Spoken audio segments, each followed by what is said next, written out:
మమ్మల్ని ఎంతగానో కాచి కాపాడాడు. సంవత్సరం మొదటి నుండి చివరి నెల వరకు మనం వచ్చేసాము. ఈ సంవత్సరంలో మనం చూస్తూ ఉంటే ఎక్కడ చూసినా వరదలు, బీభత్సం, కరువులు, చాలామంది ఎన్నో ఇబ్బందులు పడ్డారు. నన్ను, నా కుటుంబాన్ని, నా సంఘాన్ని, నా సంఘ బిడ్డలందరినీ దేవుడు క్షేమంగా, నా బంధుమిత్రులందరినీ క్షేమంగా వచ్చాడు. ఏమి ఇచ్చినా ఆయన రుణం మరి మేము తీర్చలేమండి. మరి నాకు బ్యూలా పెళ్ళైన 4 సంవత్సరాలకు పుట్టింది. పెళ్ళైన 5వ సంవత్సరం వచ్చిన రోజున దేవుడు మాకు ఆ కుమార్తెని ఇచ్చాడు. ఇచ్చిన 6 సంవత్సరాల వరకు నాకైతే మరలా వెంటనే ప్రెగ్నెన్సీ అయితే ఏమి రాలేదు. నాతో పాటు కన్నేసిన వాళ్ళందరూ 2-3 పిల్లల్ని కనేశారు. నేనైతే ఒక్కతోనే ఆగిపోయాను. నా భర్త కూడా ఒక్కడే. తనలాగా ఒంటరి అవ్వకూడదయ్యా అని నేను దేవుని సన్నిధిలో కోరుకునేదాన్ని. ఎవరన్నా ఆడుకుంటా కూడా వచ్చి వెళ్ళిపోతే నేను ఒక్కదాన్నే ఉన్నాను, నాకు ఎవరూ లేరని అడిగేది.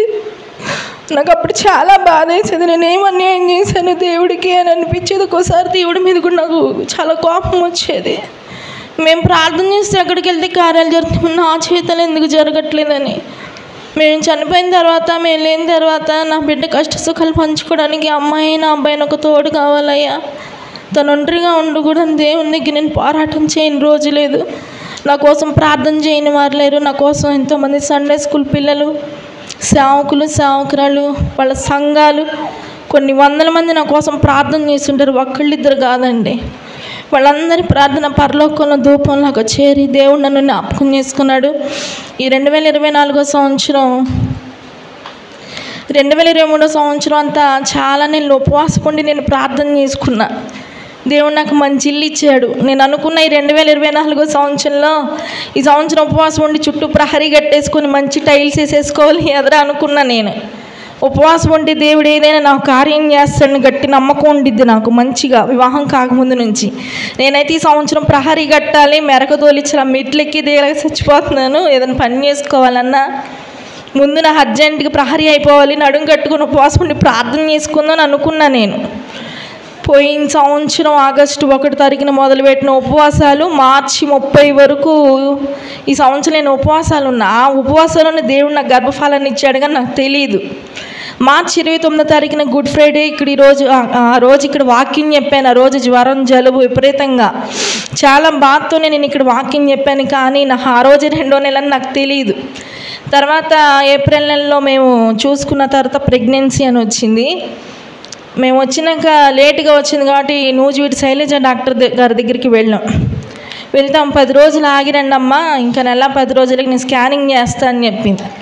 ఆమె దగ్గరికి వెళ్ళి వచ్చిన 3 రోజులకే నాకు మరలా బ్లీడింగ్ స్టార్ట్ అయింది. మరలా నాకు అనిపించింది ఇదేంటి నాయనా, మొన్నటి వరకు అయితే ఏమీ లేదు, ఇప్పుడు ప్రెగ్నెన్సీ కన్ఫర్మ్ అయినాక మరలా బ్లీడింగ్ అవుతుంది, ఏంటి నాకు ఈ బాధ అని. తెల్లారి మేము హాస్పిటల్కి వెళ్ళాం శైలజ గారి దగ్గరికి. హాస్పిటల్కి వెళ్తే ఆమెకి మళ్ళీ యూరిన్ టెస్ట్ చేయాలంది. ఈ బ్లీడింగ్లో యూరిన్ టెస్ట్ చేస్తే మరలా ఏం కనిపించింది, పాజిటివ్ ఏం వచ్చిందని యూరిన్ టెస్ట్కి వెళ్ళేటప్పుడు కూడా నాకు కొంచెం బాధ అనిపించింది. యూరిన్ టెస్ట్ చేసినప్పుడు 2 గీతలు వచ్చినాయి. పాస్టర్ గారు ముందు చూసినంట అక్కడ ల్యాబ్లో. దేవుడు ఆ గన్నం గట్టెక్కి ఇచ్చాడు అనుకున్నా. అయితే నీకు స్కానింగ్ చేస్తాను, లోపల స్కానింగ్ సెంటర్కి తీసుకెళ్ళి లోపల మొత్తం పాస్టర్ గారిని కూడా పిలిచి చూపిస్తుంది. ఆ స్కానింగ్లో ఏం కనిపించట్లేదు, గడ్డలు కనిపించినాయి అంట. పాపం నాకు చెప్పలేదు, భయపెట్టలేదు, ఏ మాటకు ఆ మాట. అయితే అమ్మ నీకు ఎంత చూసినా నీకు గర్భిణీ అయితే కనపడతలేదు, నాకు ఏదో కొంచెం అనుమానంగా ఉంది నీ కేసు, నేను ఏబీసీ స్కానింగ్ సెంటర్కి రాస్తున్నాను, విజయవాడ అర్జెంట్కి వెళ్ళిపోమంది. అప్పుడు విపరీతమైన ఎండాకాలం, ఏప్రిల్ నెల. ఒక 2 ఇడ్లీలే తినేళ్ళు ఉంటాం ఇక్కడి నుంచి ఇద్దరం. స్నానం కూడా ఏం చేయలేదు, వెంటనే వస్తాం కదా అని. మరలా అక్కడి నుంచి ఇద్దరం దిగులుగా మరలా స్కానింగ్ సెంటర్కి వెళ్ళాం. ఇక్కడ కాదండి, అది డోర్నకల్ రోడ్. నేను వెళ్ళడం అదే ఫస్ట్ టైం ఆ రూట్కి. వెళ్ళి చాలాసేపు నడువులు నొప్పి వచ్చేసి నాకు అయితే కూర్చోలేకపోయా. అక్కడికి వెళ్తే వాళ్ళు స్కానింగ్ తీశారు. నీకు పాజిటివ్ అని ఎవరు చెప్పారమ్మా అని అడిగారు వాళ్ళు నన్ను. ఇప్పుడేనండి డాక్టర్ గారు రిపోర్ట్ ఇచ్చింది శైలజ గారు, ఆమె ఇక్కడికి పంపించిందని చెప్పాను. మాకైతే నీ గర్భసంచిలో గర్భం ఏర్పడిన దాఖలాలు అయితే ఏమీ లేవు, పైబెడ్స్ ఉన్నాయని చెప్పారు వాళ్ళు. నాకు అప్పుడు అర్థం అవ్వలేదు ఎట్లని. వాళ్ళు వివరంగా చెప్పలేదు. ఎవరైనా స్కానింగ్ సెంటర్లు ఎవరు చెప్పరు, డాక్టర్లతోనే మనం చెప్పించుకోవాలి. ఫైబ్రాయిడ్స్ అన్నారు కానీ నేను 8 పుడకలేమో అనుకున్నాను కానీ నాకు అంతగా అర్థం అవ్వలేదు. నీకైతే అసలు గర్భిణీ సూచనలు ఏం చూపించలేదని చెప్పారు. మరలా సాయంత్రం బ్లడ్ టెస్ట్ ఇచ్చాం. ఇచ్చిన తర్వాత ఆ రిపోర్ట్లు సాయంత్రం 5 గంటలకు మేము అప్పటికి ఇంటికి వచ్చేసాం. ఆయన చెప్పమంటే మేడం దగ్గర చూపించుకోండి అన్న, నేను చెప్పకూడదని చెప్పాడు ఆయన కూడా.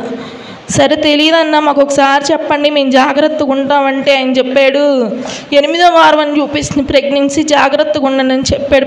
బ్లడ్ టెస్ట్ అయినా ఇంటికి వచ్చిన దగ్గర నుంచి బ్లీడింగ్ ఎక్కువై 13 రోజులు నేను బ్లీడింగ్తో బాధపడ్డానండి. యూరిన్కి వెళ్ళినప్పుడు ఎక్కువ బ్లీడింగ్ అయిపోతూ ఉండేది, నాకే భయం వేసేది. మేము ఎందుకు హాస్పిటల్కి వెళ్ళామో అనిపించింది మాకైతే.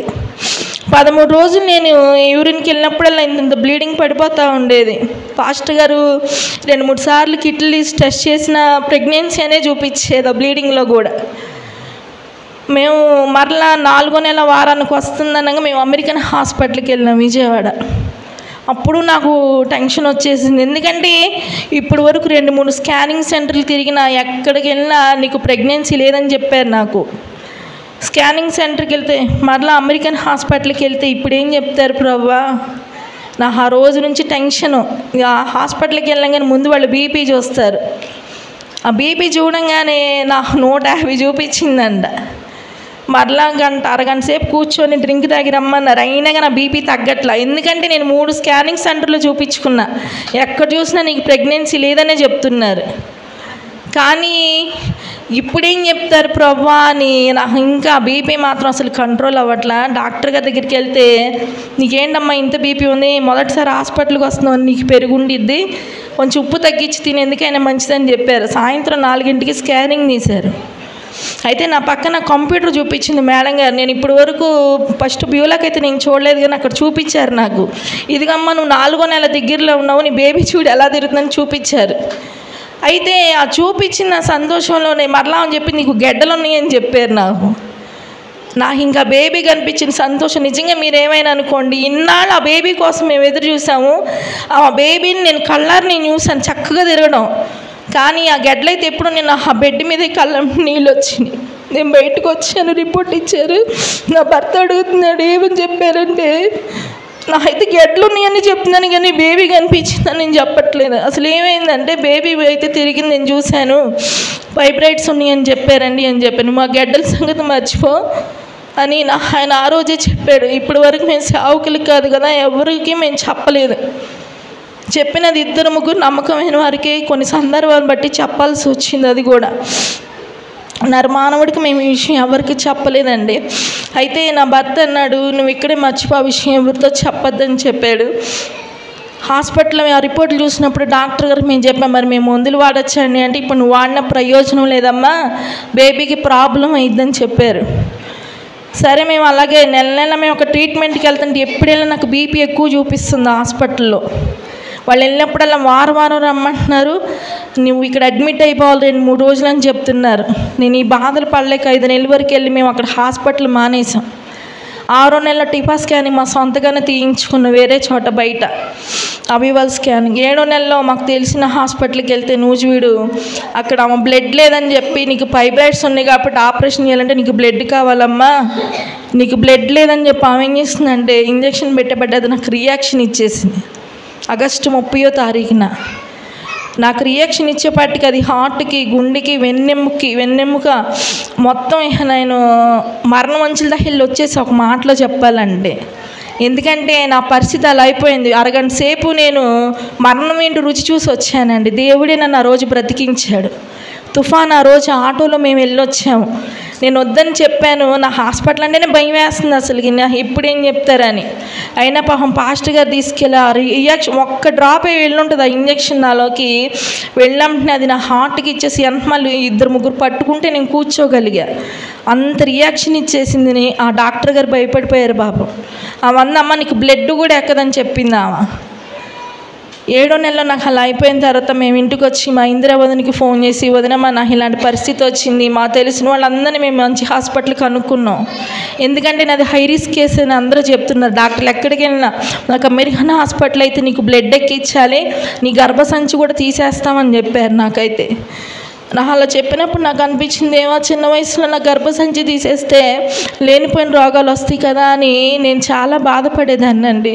కానీ 8వ నెలలో మరి మా సునీత వదిన, మా సుబ్బయ్య అన్నయ్య వాళ్ళు మాకు తెలిసిన హాస్పిటల్ ఉందిరా మైలువారలో, అను హాస్పిటల్కి అక్కడికి వెళ్దామని చెప్పారు. మేము అక్కడికి వెళ్ళే ముందు రోజు కూడా నాకు భయం వేస్తుంది. ఏ హాస్పిటల్కి వెళ్ళి అన్ని టెస్టులు చేస్తున్నారు, నా కేసు చూడాలంటే వాళ్ళు భయపడిపోతున్నారు. రక్తం లేదు, ఆపరేషన్ చేయాలంటే ఏమైంది ఈ అమ్మాయికి అని. నాకు అలాగే అనిపించింది. ఈ హాస్పిటల్కి వెళ్ళినా ఏదో నా కన్నీళ్ళు దుడ్డని టెస్టులు చేసి పంపించేసిద్ది, మళ్ళీ 5,000 వేస్ట్ ఎందుకు, నాకు వెళ్ళడం ఇష్టం కలగలేదు నా హాస్పిటల్. ఒక మాటలో చెప్పాలంటే తెల్లారి మైలవరం హాస్పిటల్ ప్రార్థన చేసుకున్నాం, దేవుడి మీద భారం వేసి మేము వెళ్ళామండి. వెళ్ళిన తర్వాత ఆ డాక్టర్ గారు మొత్తం చూసింది. నీకు బ్లడ్ తక్కువగా ఉందిగమ్మా అని. ఉంది మేడం అన్న. నీకు ఇంజక్షన్లు పెట్టాల్సింది అన్నారు. అప్పటి వరకు మేము చెప్పాల, నాకు రియాక్షన్ ఇచ్చింది. రియాక్షన్ ఇస్తే ఏం కూడా నేను చూడండి వేరే హాస్పిటల్కి వెళ్ళిపోమని చెప్పిద్దన్న భయంతో మేము చెప్పలేదు ఆ మాట. తర్వాత చెప్పాల్సి వచ్చింది. ఆ ఫైల్ కూడా మేము తీసుకెళ్ళాం. మేడం మరి నాకు ఇలా ఇంజక్షన్ పెడితే రియాక్షన్ ఇచ్చింది, అవి నాకు పడట్లేదంటే నువ్వు ఏది చెప్పకుండా దాచుకోకూడదమ్మా, అన్నీ చెప్పాలి, చెప్తేనే మేము ట్రీట్మెంట్ చేస్తామని ఆ ఫైల్ చూసి వెంటనే 1,500 కట్టించుకొని నన్ను హార్ట్ స్పెషలిస్ట్ దగ్గర పంపించి గుండె పరీక్ష మొత్తం చేయించారు. ఆ గుండె డాక్టర్ గారు నాతో చెప్పిన మాట ఏంటంటే, నీ గుండెకి ఏ ప్రాబ్లం లేదమ్మా, నువ్వు వాడిన ఇంజక్షన్కే నీకు అది సెట్ అవ్వలేదు, నువ్వు బ్లడ్ ఎక్కించుకోవచ్చు అని చెప్పారు. మేడం చెప్తే అంది, అయితే నీకు బ్లడ్ ఎక్కియాల్సిందేనమ్మా, నువ్వు ఇప్పుడు 8వ నెల దగ్గరలో ఉన్నావు, 9వ నెల వచ్చేస్తుంది, నువ్వు మందులు వాడినా నీకు ప్రయోజనం లేదు, బ్లడ్డే నీకు ఎక్కియాలని చెప్పారండి. మరలా నాకు టెన్షన్ పట్టుకుంది. ఆ డాక్టర్ గారు చెప్పింది అన్నారు, అటు వెనక్కి పంపించే, నీకు బ్లడ్ ఎక్కించాలని, బ్లడ్ ఎక్కించినా నీకు రియాక్షన్ అన్న మాట నా మైండ్లో పడిపోయింది. ఆ బ్లడ్ అంటుంది. కానీ నేను హాస్పిటల్కి వెళ్తున్నాను, కానీ ఒక్కరోజు కూడా నేను సంతోషంగా వచ్చిన రోజు లేదండి. ఏ రోజు ఏం చెప్తారో నాకు తెలియదు, ఏ రోజు ఏమైందో నాకు తెలియదు. రోజు సాయంత్రం పూట నేను నేర్చుకునేదాన్ని, దేవా తల్లి లేకపోతే ఆ బాధ ఏంటో నాకు తెలుసాయా, ఆడపిల్లకి తల్లి అవసరం ఎంత,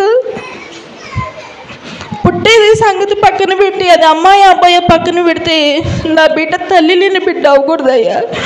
నేను బ్రతికుండి నా బిడ్డకి ఏ న్యాయం చేయాలా, న్యాయం చేసినాకే నువ్వు నన్ను తీసుకెళ్ళాయా. నా బిడ్డ తల్లి లేని నవ్వకూడదు, సమాజంలో తల్లి లేని పిల్లని సమాజం నా బిడ్డని వేలెత్తి చూపించకూడదని నేను ప్రార్థన చేసుకునేదాన్ని. నేను కడుపుతో ఉండి ఏ రోజు సంతోషంగా నేను నిద్రపోలేదండి. 7 సంవత్సరాల తర్వాత నేను అడగకుండా నువ్వు నాకు ఎందుకు ఇచ్చావు అని దేవుడు నేను ప్రశ్నించిన రోజు నేను తిన్నది ఉండేది కాదు, కడుపులో ఏ వాసనలు పడేవి కాదు, ఏ తినబుద్ధి వేసేది కాదు. కానీ ఏ రోజు వరకు నేను వాంతులతో ఇబ్బంది, ఈరోజు వాంతులు అవ్వలేదు అంటాకి లేదు. అలాంటి కష్టాలు నేను అనుభవించను, నాకు ఎందుకు ఇచ్చావయ్యా అని దేవుణ్ణి కూడా నేను అంత విసిగిపోయానండి నేను ఈ గర్భం. కానీ డాక్టర్ల దగ్గర ఒక మాట, ఇంట్లో పరిస్థితి, నా అనారోగ్యం చాలా అంటే చాలా పోరాటం నేను చేశాను ఈ 9 నెలలు. ఆ డాక్టర్ గారు మరి బ్లడ్ ఎక్కించాలని చెప్పినప్పుడు నా భర్త మరి బ్లడ్ తీసుకొచ్చాడు. రోజు నాకు 2 సార్లు 2 ప్యాకెట్లకి ఇచ్చారు. ఆ బ్లడ్ ఎక్కించేటప్పుడు నేను ప్రార్థన చేయించుకుని ఎక్కించుకునేదాన్ని నా భర్తతో. ఎలాంటి రియాక్షన్ లేకుండా బ్లడ్ నా బాడీలోకి ఎక్కడ దేవుని కృప చూపించాడు. చాలామందికి బ్లడ్ పడదంట, కానీ నాకు జ్వరం కానీ ఇన్ఫెక్షన్ కానీ వారు మళ్ళీ అన్ని టెస్టులు చేశారు. ఎలాంటి తలనొప్పి కూడా రాకుండా నా యేసయ్య నన్ను కాపాడాడండి కొత్త బ్లడ్ ఎక్కేటప్పుడు. నిజంగా అది దేవుని చేసిన మేలే. దినదినంగా అన్న నూరేళ్ళు హాస్పిటల్కి వెళ్తే ఏం చెప్తారా ప్రభువా, ఏ ఇంజక్షన్ నాలోకి వెళ్తే ఏ రియాక్షన్ వచ్చిద్దా అని చాలా భయపడేదాన్ని. 8వ నెలలో కాపాడాడు దేవుడు. 9వ నెలలోకి వచ్చింది. 9వ నెల ఒక వారం ముందు నాకు వాతం నొప్పులు వచ్చింది. తెల్లవారుజాము నాతో పాటు సందీపు, మరీరస, జోజిమోదిన, శరణ్య తెల్లారగట్ట 2:30 నుంచి నేను నొప్పులతో బాధపడితే నాతో పాటు ఈ బిడ్డలందరూ వచ్చారండి. నాని మామయ్య ఆయన పనులు మానుకొని ₹1 కూడా కిరాయి తీసుకుని మా కోసం ఆయన కూర్చున్నాడు. 12 వరకు ఏం చెప్తారా అమ్మాయికి ఏమైద్దా అని. డాక్టర్ గారు చూసింది, వాతం నొప్పులమ్మా, ముందే కాన్పు చేస్తే బిడ్డ అడగపోవచ్చు, బాక్స్లో పెట్టే పరిస్థితి వచ్చింది, చేయమంటారంటే వద్దని మేము వచ్చేసాం. మరలా ఆదివారం రోజు నవంబర్ 10 రోజు మేము అడ్మిట్ అయ్యామండి.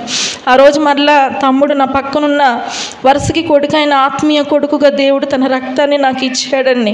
వారి పేరెంట్స్ కూడా ఎలాంటి అబ్జెక్షన్ చెప్పలే. తను పనికి వెళ్ళాలి, కుటుంబాన్ని పోషించాలి, వాళ్ళ పరిస్థితి మనందరికీ తెలుసు. అయినా కానీ వారి పేరెంట్స్ కూడా ఎలాంటి ఇబ్బందులు చెప్పకుండా, ఆటంకాలు చెప్పకుండా ఆ తమ్ముడు మాతో పాటు వచ్చి, మరలా వీరందరూ నాతో పాటు వచ్చి తమ్ముడు మరి నాకు బ్లడ్ ఇచ్చినప్పుడు మా ఇద్దరిది మ్యాచ్ అయింది మంచిగా. ఆ బ్లడ్ ఎక్కేటప్పుడు కూడా నాకు ఎలాంటి రియాక్షన్ లేకుండా దేవుడు ఆ బ్లడ్ ఎక్కి ఇచ్చడానికి దేవుడు కృప చూపించాడు. అదేవిధంగా తెల్లారి 7:30కి నేను మొత్తం ఇంకా అంత ప్రిపేర్ చేస్తున్న, సినిమా అవన్నీ ఇచ్చారు, మొత్తం ఇంకా అంత రెడీ చేస్తున్నారు. 7:30కి నాతో పాటు వచ్చిన బిడ్డలు ఇద్దరు జోజి మొదలు నేను నా భర్త మొత్తం 5 మా రూమ్లో ఉండి ప్రార్థన చేసాం. నాకు అనిపించింది ఆ థియేటర్లోకి వెళ్తున్నా మరలా నేను మనిషిగా వస్తానా శవంగా వస్తానో నాకు తెలీదు, ఎందుకంటే నా పరిస్థితి నాకు తెలుసు. మేము 5 ఆ రూమ్లో ప్రార్థన చేసాం ఆపరేషన్ మంచిగా జరగాలని. నన్ను 8:30కి థియేటర్ లోపల తీసుకెళ్లారు. అక్కడ మొత్తం 10-15 మంది స్టాఫ్, డాక్టర్ గారు, మత్తు డాక్టర్, ఇంకా వేరే డాక్టర్ గారు, మొత్తం వాళ్ళందరిని చూసి నా ఇంకా గుండె జారిపోయింది. ఏమైందో ఏంటో ఇంత సిబ్బందిని చూసి అంత సెటప్ చూసి నా ఆపరేషన్ నేను అక్కడ స్క్రీన్ మీద చూసుకున్నాను. నన్ను కొయ్యడం అదంతా మొత్తం నేను చూశానండి. నాకు తల నేనే పక్కకు తిప్పేసుకున్నాను. ఆపరేషన్ జరుగుతుంది, అందరికి మత్తు ఇంజక్షన్ ఇస్తారు. నాకు వేరే మళ్ళా మత్తు ఇంజక్షన్ ముందే వేరే ఇంజక్షన్ ఇచ్చారు. ఆ గడ్డ వల్ల ఏమో నాకైతే తెలియదు, కానీ నాకు సిజరీన్ చేసే డాక్టర్ వేరే ఇంజక్షన్ ఇచ్చారు, మత్తు డాక్టర్ గారు మళ్ళీ వేరే ఇంజక్షన్ ఇచ్చి నాకు ఆపరేషన్ చేశారు. కానీ పెద్ద పిల్లకి ఆపరేషన్ చేసేటప్పుడు నాకు మాట కూడా సరిగా రాలా, నత్తిగా వచ్చింది వాళ్ళు పిలిచి పలకరించేటప్పుడు. ఈ అమ్మాయికి అయితే నాకు కింద వరకు ఎక్కింది, కానీ వాళ్ళు కోసేటప్పుడు కూడా నాకు నొప్పి తెలిసింది, సరిగ్గా మత్తు ఎక్కలేదు నాకు ఈసారి. అంతా వాళ్ళు మాట్లాడుకునే మాటలు కానీ మొత్తం స్పష్టంగా కనిపిస్తుంది. మొత్తం మామూలుగా అయితే డిమ్ముగా కనిపించేది, ఏమైతే తెలియదు అసలు మత్తు ఎక్కితే కనుక. ఆపరేషన్ మొత్తం నేను నా కళ్ళారా చూసుకున్నాను. అయితే ఆమె మొత్తం ఓపెన్ చేసి చేస్తుంటే ఫస్ట్ ఆమె బేబీని తీయాలని అనుకున్నాను, నాకు తెలియదు, కానీ ఎంత కోసినా ఒక బేబీ కనిపించట్లేదంట.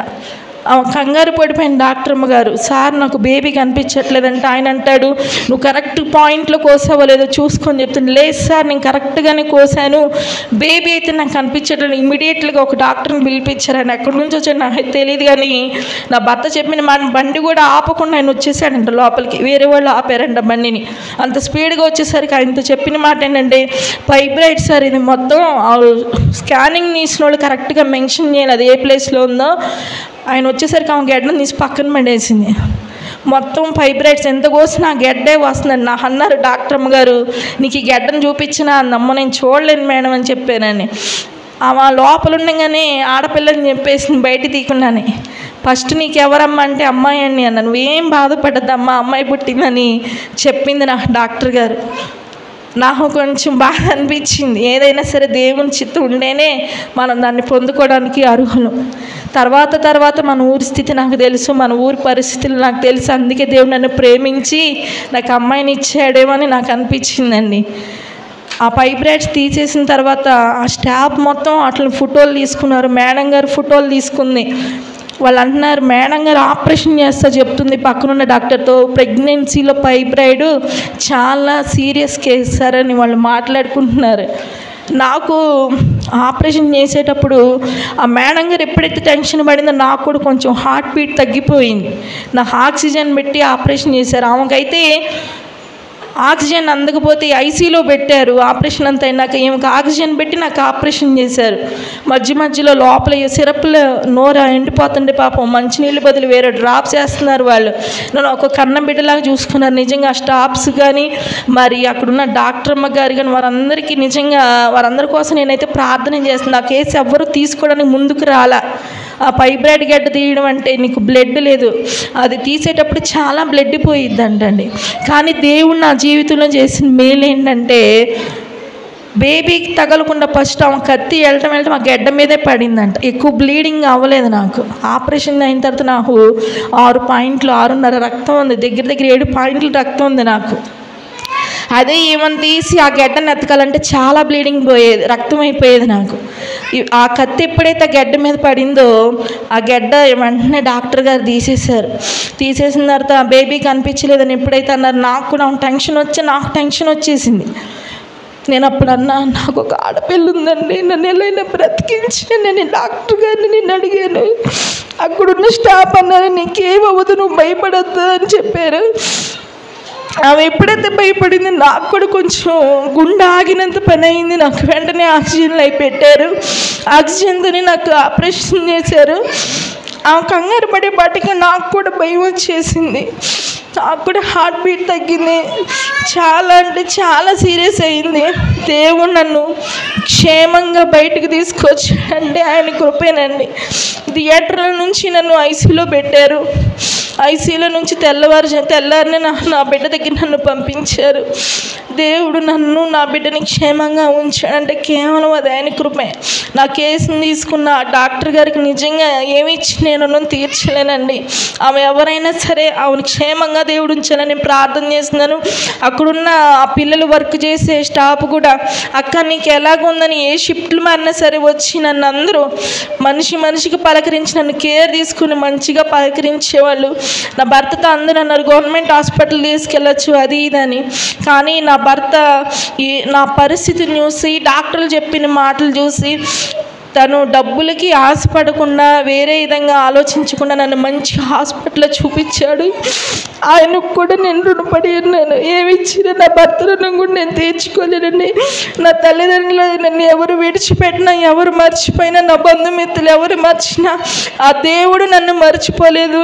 ఆ దేవుడితో పాటు నా భర్త కూడా నన్ను ప్రేమించి, ఒక్కోసారి మేము హాస్పిటల్కి వెళ్తే 9 అయ్యేది 8 అయ్యేది, సరైన తిండి ఉండేది కాదు, సరైన రెస్ట్ ఉండేది కాదు. అలాంటి ఇబ్బందులు కూడా నా భర్త నన్ను ఏ రోజు తిట్టకుండా కసరకుండా నాతో పాటు తను కూడా పస్తుండి, నాతో పాటు నా భార్యకి ఏమైందని తను కూడా భయపడతా ఉండేవాడు. ఒక్కోసారి ఆయన కూడా కళ్ళం నీళ్ళు వస్తూ ఉన్నాయి. నా బిడ్డలు ఏమవుతారు ప్రభా, నా బిడ్డలు దిక్కులేని వాళ్ళు అవ్వకూడదని నేను ప్రార్థన చేసేదాన్ని. నా బిడ్డలకు తల్లిగా, నా సంఘానికి సేవకురాలిగా, నా భర్తకు భార్యగా ఉంచినందుకు ఏమి ఇచ్చిన ఆయన రుణం తీర్చినాను. ఈ సంవత్సరం ఇటు గొప్ప కార్యాన్ని జరిగించిన దేవునికి వందనాలు చెల్లించుకుంటూ నా సాక్ష్యాన్ని ముగిస్తున్నానండి.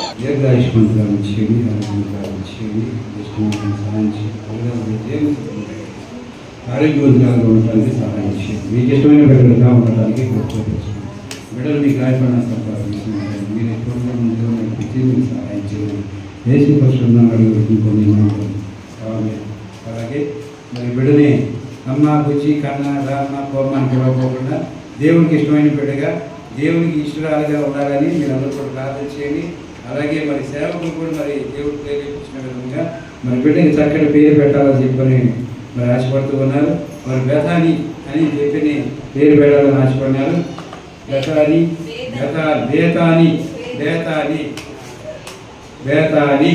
దేవునికి స్తోత్రం కలుగుగాక.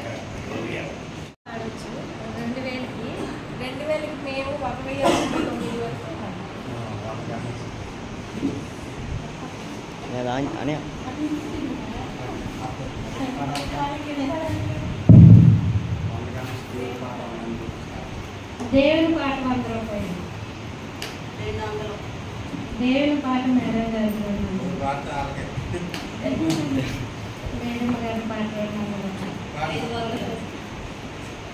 500 రమ్య పాట.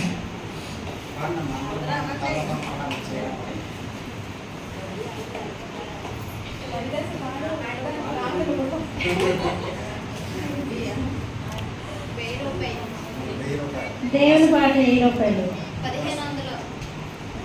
అమ్మాయి పాట 1500.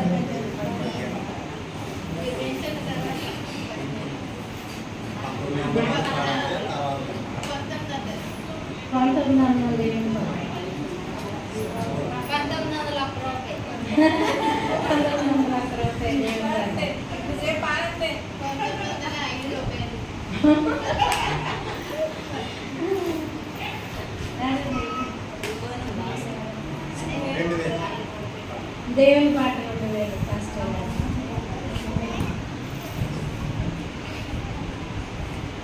ఎవరు పుట్టినా పాట పెట్టాలనుకుంటే దేవుడికి, అలాగే నా ధనం సాగు తప్పని చెప్తాను.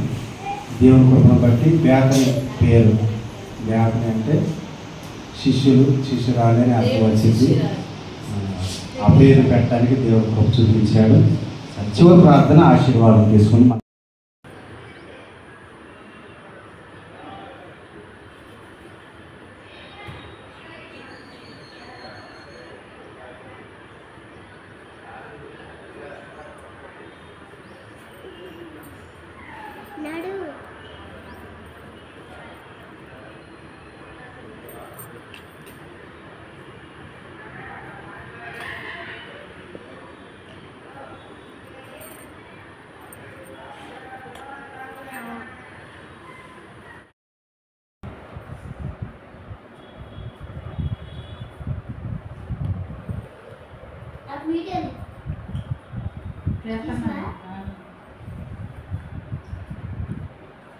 మమ్మీకి చూపి